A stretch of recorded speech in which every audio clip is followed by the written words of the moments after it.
What is up? This is the War Dog coming at you.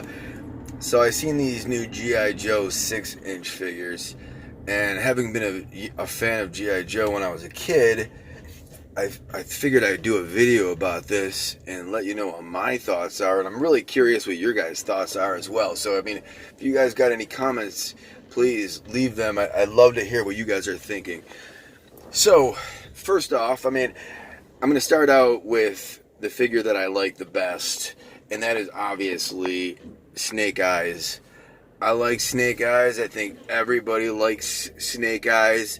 If you don't like Snake Eyes, then you gotta go and watch the G.I. Joe episode where he's in the snow and he's carrying like a radioactive package and he's glowing green, and you'll love Snake Eyes after that. Snake Eyes is one of the coolest characters. And this figure, this 6-inch figure, looks pretty darn sweet. I would pick this one up of all of them. This is my favorite. And I think this one would look really great standing up next to one of the 3.75, I think it is. Standing next to one of those figures. The price point I think I saw was $29.99, which is a bit steep.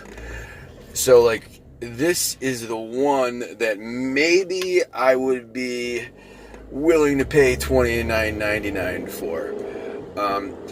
The next one that I'm bringing up is the Duke figure. Now, the Duke figure, I don't mind it, but the thing that bothers me the most about the Duke figure is that his face looks so young. And Duke in the cartoon, he was like a leader. So like his face always looked, I don't know, he seemed a little bit older than everybody else. So I think that like Duke should have looked a little bit older than what they have his face sculpt as. I mean, the rest of him looks cool, but for $30, I don't know if I would pick up this Duke figure. Let me know what you guys think.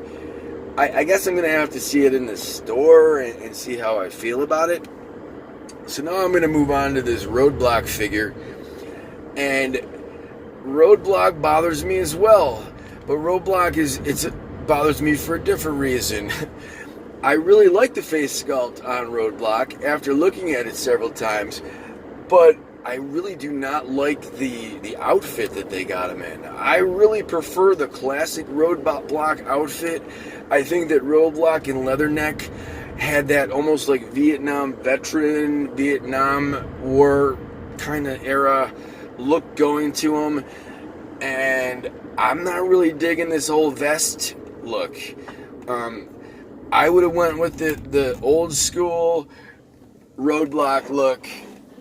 In my opinion, this kind of looks like this dude's outfit. I can't think of what his name is at the moment. I can't think of the name of the vehicle that he drives, but it's like Roadblock beat this dude up and stole his jacket, right? So like Roadblock again for $30, I don't know if I would want to pick this one up. It's not like I can stand him next to his 3.75 inch figure and have it, look like they belong together, right? And now the last one that I have is Scarlet. And Scarlet, I have kind of the same problem with Duke.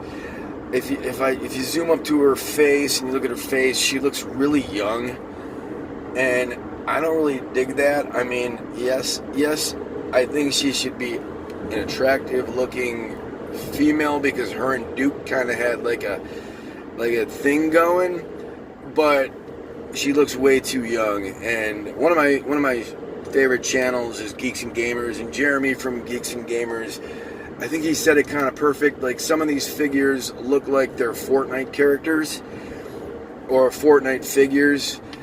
And I think Scarlet specifically looks like a female Fortnite character instead of like a G.I. Joe character. Now, I'm happy that they're doing this, but who are they trying to sell these figures to? at $30 a pop. I'm not going to go to the store and buy my kid a G.I. Joe figure for $30 unless it's like his birthday or Christmas, and I don't expect that my kids are going to actually be asking for G.I. Joe figures anyways. So, like, why not make the G.I. Joe's figures so that they appeal to the actual people you're trying to sell them to? Which I would assume are dudes, mostly probably dudes like my age, who watched G.I. Joe as a kid. That would be the target audience.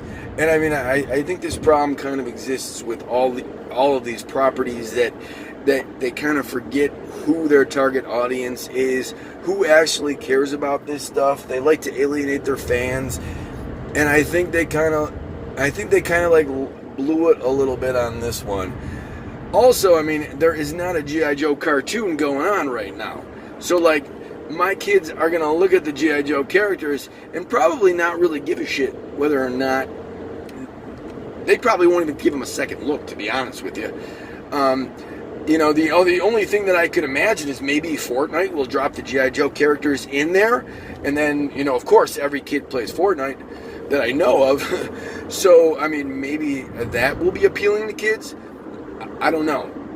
So I think I've rabbled on enough about this G.I. Joe thing. I'm really curious to know what any of you guys think.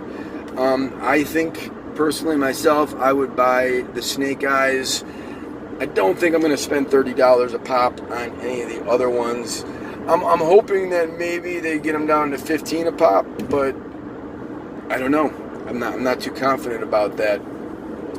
I would like to see the line keep on going, though, because there are a lot of sweet Joes, and I mean, one of my favorites is Shipwreck. I'd love to get a Shipwreck figure. I'd love to see them do it right. You know, if there's a figure that you would like to see, let me know. Of course, there's a ton of bad guys as well. I think there's going to be a Destro one coming out in this line too. So we'll see what that looks like, you know. But that's all I got for you. Thanks for checking us out. Peace.